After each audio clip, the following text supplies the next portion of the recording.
victoire. ci arbitre mu ngi koy laaj ndax pare nga. bu ñuy jox tey favori Tapha Mbeur lañ ko war a jox. ñi mi bëreel Liss bëreewut ak ñoom mais Liss mën nañoo wax ni mbooloom ak fullaam fayda tey moo ko indi fii. Tapha ñii ne nag combat bi Tapha bi ñoom ñaar ñi ngi ci digg géew bi arbitre bi mi ngi wax ak Liss ndax wax na ak arbitre tous bi Liss Ndiago am na benn avertissement laaj na Tapha Mbeur Tapha Mbeur am na benn avertissement ñoom ñaar ñëpp kenn ku ne am na avertissement arbitre bi laaj na leen arbitre sifflé diggante ki nga xam jàmm waaw moom mooy Tapha Mbeur bu Rock Énergie le 13 février ko daan Liss Ndiago ci victoire la jóge ci at diggante Tapha Mbeur Liss Ndiago ñaari xale yaa ngay lewaatoo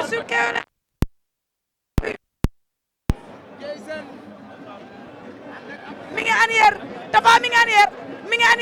ngi arrière Tapha di nga jël avertissement tegtal la loolu tegtal la ndeysaan combat bu neex ngay gis tegtal la combat bu neex ngay gis beneen avertissement Tapha am nga deux arbitre sifflé waat na ndeysaan tey nekk le 13 février ci lamb lay ci xeex production woo ñu fii ci arène nationale Tapha Mbeur ak ki nga xamante ni moom mooy Liss Ndiago Tapha Mbeur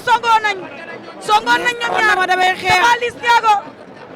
ñaari xale yi teewante nañ ñoom ñaar Liss Ndiago Tapha Mbeur mi ngi door ci suuf